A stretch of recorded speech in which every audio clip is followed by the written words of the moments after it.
అందరికీ నమస్తే అండి. నిన్న సాయంత్రం మన ఛానల్లో ఒక వీడియో వచ్చింది.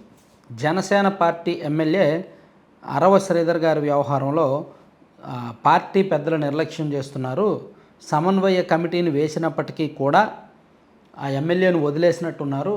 సో పార్టీ పరంగా ఎటువంటి చర్యలు తీసుకోవట్లేదు, ఇంకా నివేదిక రావట్లేదు, కావాలని కాలయాపన చేస్తున్నారా అని ఒక వీడియో చేసాం.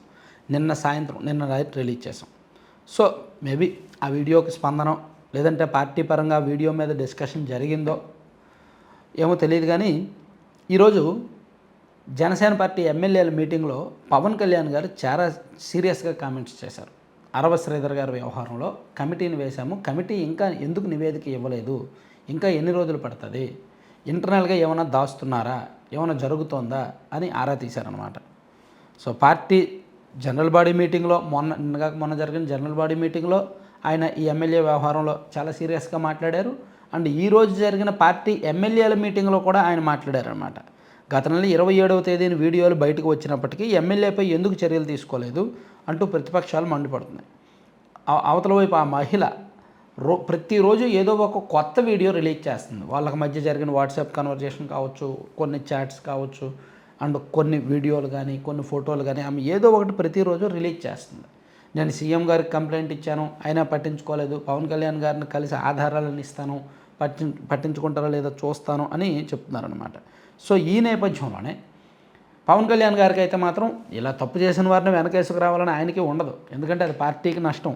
ఇటువంటి వాళ్ళని పార్టీలో కొనసాగించడం ఆయనకు కూడా ఇష్టం ఉండదు. కాకపోతే ఈయన తప్పు ఎంత, ఇంటెన్షనల్గా చేశారా లేదా, ఏమైనా కుట్రపూరితంగా జరిగిందా, హనీ ట్రాప్ జరిగిందా, లేదా వైసీపీ వాళ్ళు ఏమైనా స్కెచ్ చేశారా, ఇవన్నీ తెలుసుకున్న తర్వాత అతని మీద క్రమశిక్షణ చర్యలు తీసుకోవాలని ఆయన సిద్ధంగా ఉన్నారు. పార్టీ పరంగా విచారణ కమిటీ వేశారు. అయితే కమిటీ విచారణ లేకుండా కాలయాపన చేస్తోంది. ఏదో మీడియా పుష్ చేస్తే ఆ 2-3 రోజులు హడావిడి చేశారు తప్ప, ఎప్పుడైతే రాష్ట్రంలో కల్తీ నెయ్యి వ్యవహారం వచ్చేసిందో గత 10-12 రోజుల నుంచి కూడా రాష్ట్రంలో ఈ రాజకీయం మొత్తం కల్తీ నెయ్యి చుట్టూ తిరుగుతోంది. ఈ అరవ శ్రీధర్ వ్యవహారం పక్కకెళ్ళిపోయింది.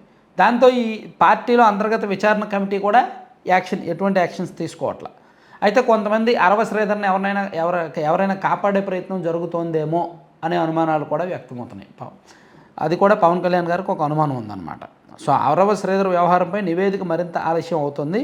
ఈ వారంలో మరోసారి రైల్వే కోడూరులో విచారణ కమిటీ పర్యటించి పోలీసులు అధికారుల నుంచి పూర్తిస్థాయి సమగ్ర విచారణ సేకరించి తుది నివేదిక ఇవ్వడానికి కమిటీ కసరత్తు చేస్తోంది. ఈ వారంలో కనుక రిపోర్ట్ రాకపోతే విచారణ కమిటీ మీద కూడా చర్యలు ఉంటాయన్నట్టు పవన్ కళ్యాణ్ గారు చెప్పారనమాట. పూర్తి స్థాయిలో వాస్తవాలు వెలుగులోకి వచ్చే వరకు విచారణ కొనసాగుతుందని కమిటీ సభ్యులు చెప్పారంట. అవసరమైతే 3వ కూడా ఆ ప్రాంతంలో పర్యటనకు సిద్ధమని చెప్పారనమాట. సో ఇది పవన్ కళ్యాణ్ గారిలో ఉన్న ఒక రకమైన జవాబుదారీతనానికి నిదర్శనం.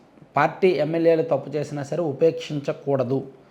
గతంలో తెలుగుదేశం పార్టీ ఎమ్మెల్యే ఒక వీడియో కెమెరాలో చిక్కారు కదా, ఒక మహిళతో ఉన్నది, వెంటనే ఆయన్ని సస్పెండ్ చేశారుగా, గంట తిరగకుండా సస్పెండ్ చేశారు. ఆయనది ఫేక్ వీడియో, ఎడిట్ వీడియో, నా మీద కుట్ర పడినారని చెప్పినా సరే సస్పెండ్ చేశారు, పక్కన పెట్టారు. మరి ఇక్కడ కూడా సస్పెండ్ చేయొచ్చు, పక్కన పెట్టచ్చు. ఎందుకంటే చాలా సున్నితమైన వ్యవహారం, మహిళలకు సంబంధించిన వ్యవహారం. ఒక ప్రజాప్రతినిధి ఆ విధంగా ఒక మహిళతో అసభ్యకరంగా చాట్ చేయడాన్ని, అసభ్యకరంగా వీడియో కాల్స్ చేయడాన్ని పార్టీలోనే కాదు బయట కూడా ఎవరు అంగీకరించరు. మేబీ తాత్కాలికంగా మీడియా ఈ కేసును డైవర్ట్ చేస్తే తాత్కాలికంగా డైవర్ట్ అవ్వచ్చు కానీ ఎప్పుడో ఒకసారి దీన్ని ప్రతిపక్షాలు రాజకీయ ఆయుధంగా వాడుకుంటాయి. మహిళలకు ఈ అంశాలన్నీ గుర్తు చేస్తాయి. అవి కూటమికి మైనసే, జనసేన పార్టీకి మైనసే. అందుకే పవన్ కళ్యాణ్ గారు వీలైనంత త్వరగా అప్రమత్తం అయితే మంచిది. సో కంటెంట్ చివరి వరకు చూసిన ప్రతి ఒక్కరికి ధన్యవాదాలు. కంటెంట్కి సంబంధం లేకుండా ఒకసారి మీరు స్క్రీన్ మీద యాడ్ చూస్తున్నారు కదా, laddupallem.com అని. ఇది మనం ఎందుకు ప్రమోట్ చేస్తాం అనేది ఫస్ట్ మీరు తెలుసుకోవాలండి.